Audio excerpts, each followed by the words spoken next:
원익홀딩스 4,982원, 비중 13% 이렇게 간략하게 적어서 보내주셨습니다. 자, 저희가 오전장 합종목 시간에 앞서서 원익 IPS를 또 봤어요. IPS는 좀 가격 매력도가 있다라고 하셨는데 지주사는 어떻습니까?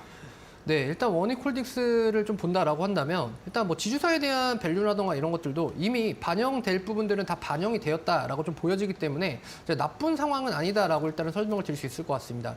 다만 지금 매수하신 가격대 자체가 워낙에 좀 높은 가격이다 보니까 이런 부분들이 좀 걱정이 좀 많이 좀 되실 것 같아요. 그래서 특히나 지금 가격대를 3,530원 정도로 지금 진행이 되고 있는데 매수하신 가격대가 거의 5,000원에 좀 육박하는 상황입니다. 그러다 보니까 지금 손실도에 대한 부분들이 좀 피로감이 좀 상당히 좀 많이 쌓였을 거다라고 좀 생각이 듭니다. 그래서 일단 지금 매수가에 대한 부분들과 이런 것들을 좀 체크를 해 보았을 때 일단 이거는 뭐 기업에 대한 앞으로에 대한 전망이라던가 이런 부분들보다는요.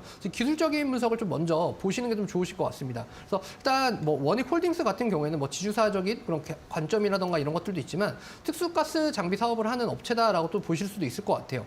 자, 특히나 원익홀딩스 같은 경우에 일단 이익률 자체가 좀 많이 좀 큰 폭으로 좀 하락을 한 그런 상황입니다. 그래서 일단 반도체 업황도 업황이고 원익이 지금 하고 있는 그룹에 대한 부분들이 반도체에 대한 부분들이 당연히 좀 좋지 못한 흐름들을 계속해서 나타나고 있기 때문에 원익홀딩스 역시나 이런 것들에 좀 동조를 했고 그리고 해서 저점에서 좀 어느 정도 다시금 좀 위쪽으로의 좀 상단으로 좀 올라오는 부분이다라고 보시면 될 것 같습니다.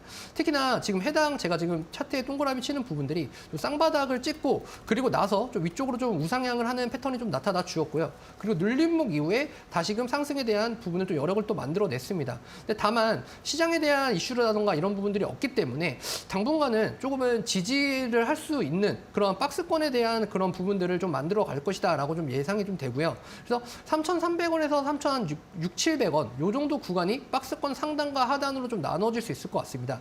자, 그렇기 때문에 원익홀딩스 지금의 관점에서 좀 오랫동안 상당히 좀 끌고 오신 것 같아요. 그래서 이 부분을 지금 당장에 좀 어떻게 해결할 수 있냐라는 부분들보다는 지금에서는 좀 비중에 대한 부분을 어느 정도 좀 늘려가 보시는 것도 좀 하나의 방편이고요. 아니면 원익홀딩스가 아니라 원익의 좀 같은 계열사인 조금은 좀 가볍게 움직일 수 있는 원익 QNC나 좀 전에 설명드렸던 원익 IPS 이쪽으로 좀 눈을 돌려보셔도 좀 좋지 않을까라는 생각이 좀 듭니다. 그래서 뭐 내년 한 봄쯤이 될 수 있겠지만 내년 한 1월에서 2월 이쪽에서 넘어가는 시점에서 3,600원 구간을 돌파에 대한 여력을 좀 마련하지 못한다라고 한다면 내년 상반기까지는 3,700원 정도 이제 하단에서 계속해서 좀 어느 정도 박스권에 대한 좀 지지부진한 그런 흐름을 좀 이어갈 수 있을 거다라는 좀 관점으로 좀 설명을 드릴 수 있을 것 같습니다. 그래서 정리를 해드린다라고 한다면 원익홀딩스 지금 가격에서 추가적으로 매수에 대한 여력을 뭐 예를 들어서 물을 타시거나 평단가를 낮추시는 것보다는요 원익에 대한 다른 그룹사에 대한 계열적으로의 변환이라던가 이런 부분을 좀 크게 좀 생각을 하셔서 그쪽으로 좀 진행을 하시는 게 좀 더 수월하게 진행을 가져가실 수 있으실 것 같다.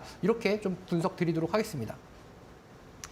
네, 원익홀딩스였습니다. 5,000원 가까운 매수가를 가지고 계셔서 조금 부담이 되실 것 같은데 일단 지주사의 자체 사업도 하고 있다는 분석과 함께 그래도 원익 계열사 가운데 다른 종목으로 눈을 돌려봐도 괜찮겠다는 말씀 해주셨습니다.